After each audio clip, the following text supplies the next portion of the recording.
Today's topic for discussion is going to be VAs. I spoke about this a little bit, and you can go to this particular video to watch a little bit about what I spoke about VAs.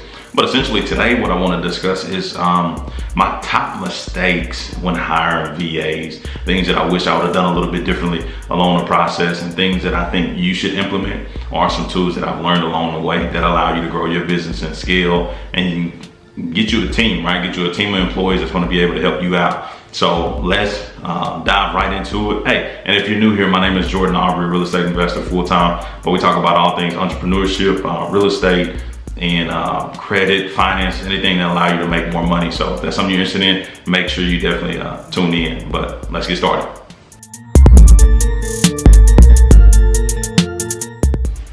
So let's jump right into it. Obviously, I've hired probably about 40 to 50 VAs. No, not that many. That's definitely a stretch.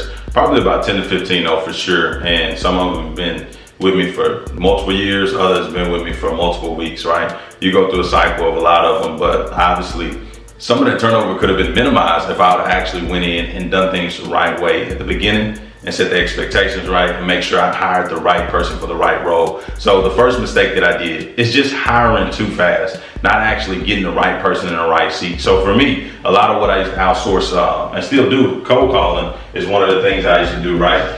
Cold calling. Right? A lot of people are telling you to go outsource that particular cold caller from the Philippines or Mexico, wherever you're doing it from, right? They're talking about going and paying somebody else minimum wage activity to actually do that. Right now, there's kind of a loophole, and I've been able to get away from it. I'll tell you exactly what I've been doing. But essentially where I fell off and made mistakes at is I just thought about expanding and getting a ton of people in this particular seat. So literally I've had up to 5 cold callers calling for me. Some almost full-time, some almost part-time, but I always generated at least 24 to 30 hours a day from just my callers calling, because that's huge. It's leverage, right? It's what bosses do. We hire other people to leverage their time because we know we can't have enough of it, right? There's not enough for us, and we become a boss so we can eventually go do vacation. You can't vacation if you're by yourself, right? But with cold calling, I was thinking, well, this is a way we can generate a ton of leads, and literally the leads just come in, day out. But one thing that we made a mistake on with cold calling, with hiring VA cold callers, is the personality type. I used to always use a DISC assessment. And up here, I have a link up to it. I don't know up here, but maybe down in the description below, I can put a link down to it. But it's a free assessment that I use at Tony Robbins' website. But it's a DISC assessment. It used to tell me the personality types of these particular people that I was hiring, right? And depending on your job, but depending on what you want them to do, certain personality types fit positions a little bit differently, right? So for sales, for cold calling, and this is why I really didn't care about performance, because I knew, or tonality, because I knew that the right personality type was going to win regardless. So what you want in a sales position, and essentially that's what cold calling is, because they're your first line of defense, or first line of your business, first line of communication for your business. So with that being said, you want to make sure they're a high D, high I, right?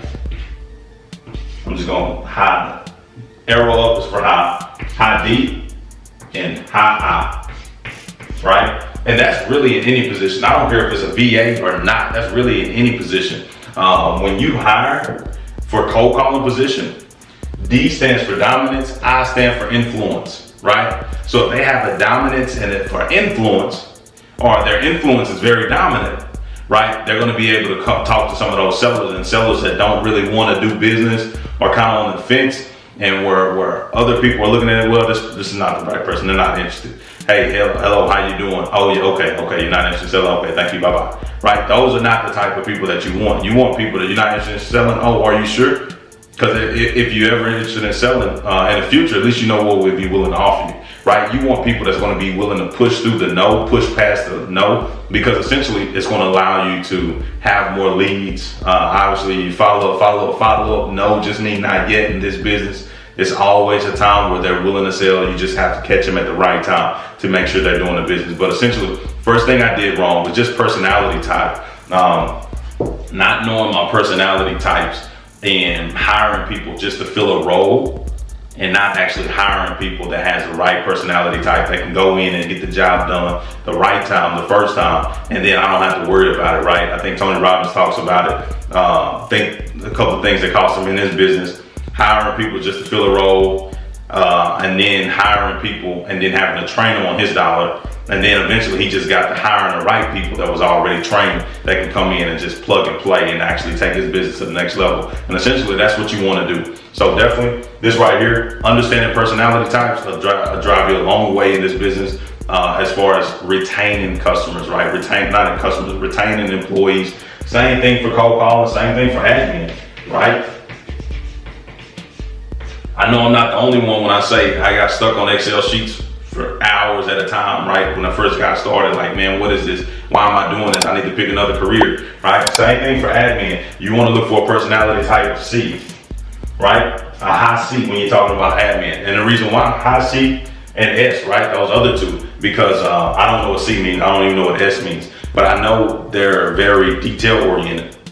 I know they love tasks. I know they like to be on par. I know they like to be predictable, right? And all their admin stuff, 90% of it is predictable, right? Uploading Excel spreadsheets, putting it in this platform, putting it in that platform, right? All of that's predictable. So you want to make sure that you put these particular people in the right seat. That way they last over and over and over. Whenever I'm hiring for cold calling and I know I got an admin position open, what I'll do is I'll just hire, right? I'll look at them and I'll see what's their personality type. And when we get in the interview, I'll let them know about the admin position, because I understand their personality type. They'll be better fitted with this. Any other personality type, we're all wasting time, we're all wasting money, and I don't want to make the same mistake twice, right? So that's number one as far as my rule. It's just personality types. Number one mistake: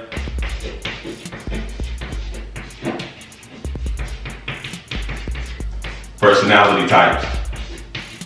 Essentially what that is hiring the right person for the right job. That's all it is. Hiring the right person for the right job. Let's go on to the next one. So number two is, this is probably embarrassing to even say. When you find a rock star, right? And I've interviewed a ton of people, right? I've been through the process. I've been on this side of it. I've been on the side of actually being an employee. When you find a rock star, do whatever it is that you can do to get that person to commit on spot and get that person right. Literally when I hired my first, we just started expanding. This is before I even got Zinc Call, which is my dialer, link down below for $100. But anyways, before we even got our dialer, I ran across a VA and he seemed like his tonality was great. He was used to telemarketing. He was familiar with the cold calling system. He was already making offers on the phone. He was already doing some things that I thought was very beneficial to me. And it really wasn't a train on my own dime. It was more of a, I'm ready, or are you ready, right? So with that being said, here's the dilemma. And let me just put up for number two. Closing the deal.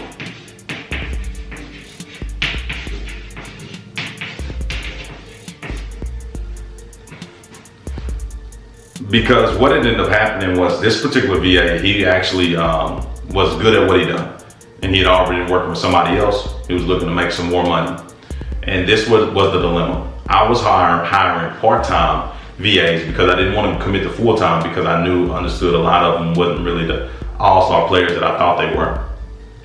So I didn't commit to anybody full-time. I wanted to do it all part-time, because just in my previous experience, everybody kind of flaked, or my previous experience, it really wasn't the best experience. So I was trying to just give everybody a test. Now, there were some things I should have asked to close that deal that I didn't actually ask, which ultimately ended up biting me in the tail, right? There were some deal killers that I didn't discover, which it came back to haunt me. But essentially what ended up happening was I was hiring for part-time position, and I was hiring at $320, $325 a month. Well, with that being said, he was looking for full-time, and he was wanting $700 a month, right? Still doable, not hard at all. This is something we can do all day long, and he can work full-time, which will replace me hiring another one, right? I was going to be paying $650 for between two people, I could have hired him at 700 and been done with it, right? So that's what ended up happening. I didn't close the deal. I didn't ask those particular questions as far as what we had, but he was a rock star VA, and it ended up costing me. So whenever you go through interviews, and we've all been through them, and if you have more than 5 interviews, you know who's a rock star and all-star players on your team, right? You know from the interview process what kind of person is they're going to be, right? And ultimately, a great company is nothing but great individuals. Or a good company is nothing but great individuals that actually take care of everything within the business, right? That's why Google, Apple, all those companies strive, because they go out and find the best talent and they pull them together and they want to be a part of something great, right? Same thing with VAs. You can find some great VAs for your company. You just got to be able to make sure you get the deal closed, get it done, right? This particular guy, called him back after the interview, wanted to go ahead with the hire, and then all of a sudden he flaked on me. And then I started talking to the VA manager, and I'm like, what do we got to do to get this particular deal done? It was like, well, he actually wanted full-time. I was like, my goodness, well, if he'd have just told me that, right, I could have worked that out. And he actually wanted some more money. My goodness, if he'd have just told me that, I could have worked that out. But I didn't ask those questions to figure out exactly what they want. Why are they sitting in that seat? So if you're hiring a VA, please ask that question. Tell me this, Mr. Such and Such, why are you sitting in that seat today? Why are you looking for this position? What are you looking to do with this position? What are you looking to do with this job, right? Ask them that question. That way you can figure out exactly what they want. Because if they just say, well, I'm looking for full-time work, right? Looking to make a little extra money, right? Those are some things that we could address and actually see what is, obviously full-time work is pretty self-explanatory, but what is good money to you, right? That way we can figure out at what point do we have to pay them, or what's the bare minimum they're willing to take, or what's even what they're expecting to take, right? So we got to ask those questions to get it out of them. If you don't do that, you won't close the deal with a rockstar VA. And I promise you, the more rock stars you have in this business, the better your life is, because you come in and it's already getting done, right? It's already getting done. You don't have to babysit. You can expect, you can take the chain off of them and just let them go to work, right? So let's jump into number 3.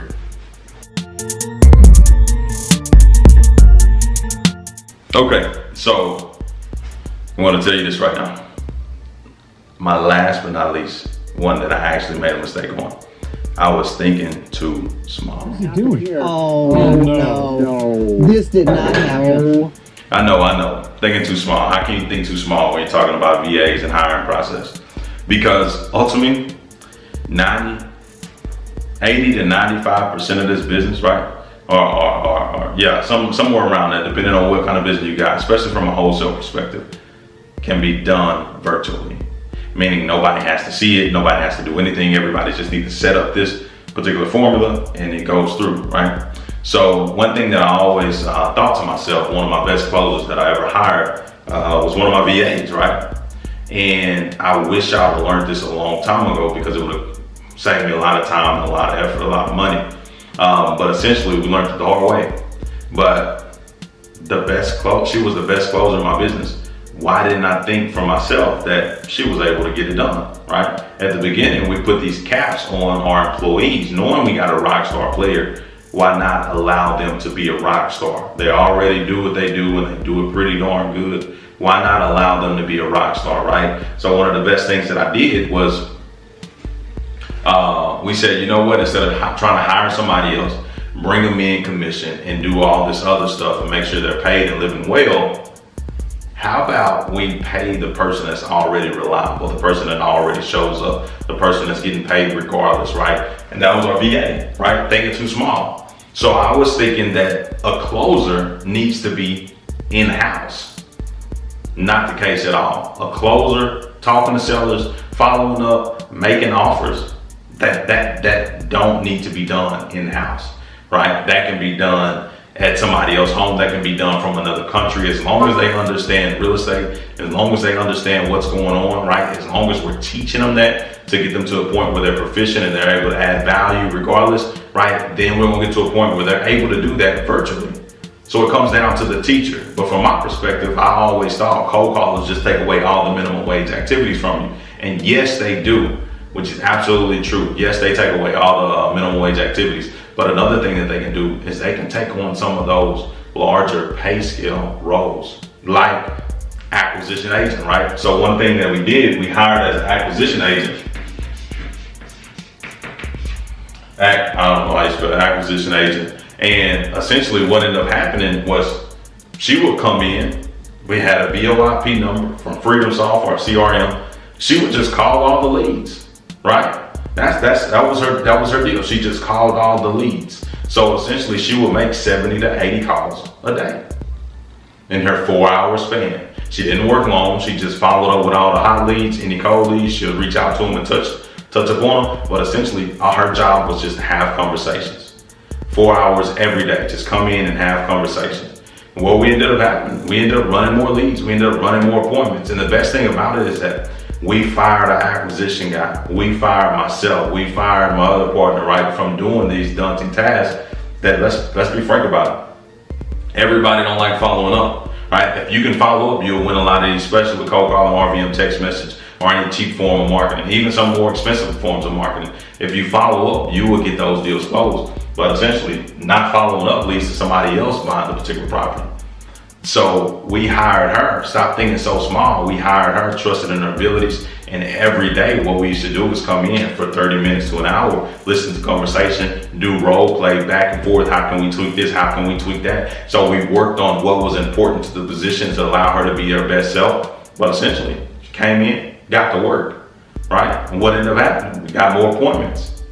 We made more offers, closed more deals. Right, so it's very important to think bigger and don't think in this little box and think that it has to be like this because everybody else is doing it this way. No, when you're doing just wholesaling, your offer can be made from a virtual assistant. You guys can actually talk about the offer and figure out where they are, right? And if you need an expert, she can merge you in and get you on that phone call. That way you can come in and close a deal. But that's what it's all about, thinking bigger with a VA. And one thing that I want to tell you about as far as sharing some things on my side is that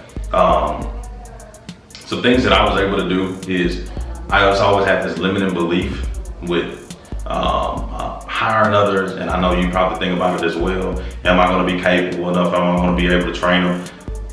I had VAs take a lot of it off my plate, and this is how so. Once I trained a VA on how to do something, that was literally my last time training them, right? Because now what I do is the test to see if you pass is I need you to record yourself and I want you to speak through it, talk through it, and explain everything that needs to happen, right? What ended up happening in that process is the VA sits there, it's a test. So if they get everything right, they explain it to a T, they understand the process, they go through everything. What ended up happening is I get that recorded and I get to save that on my Google Drive. Now, every VA that comes in after her or him, right, they know exactly what to do. Why? Because somebody's already broken down to a T. The process is how it runs, and it's all recorded for me. So literally, you get to train once, and you take that tab and you move it on to every one of them. But we work smarter, not harder, so I don't have to go through and waste a lot of time with 100 VAs. I can just train one, get the video, here's the video. And I can explain a little bit before to let them understand the why portion of it. So when they see it, it all comes together for them. But essentially, that's what we do. That's how we do with VA. So hey, if you like the content, make sure comment down below, hit that thumbs up if you like it. I love to hear back from you. If you're interested in some more of this, when we drop some more content on this, definitely let me know. Any other future topics, let me know about it. I can definitely talk about that. And this is just the inside of my business. This is stuff that I've been through. These are things that I've learned about throughout the years, but I would definitely want to help you out. So again, my name is Jordan Aubrey. Hey, until next time, keep winning.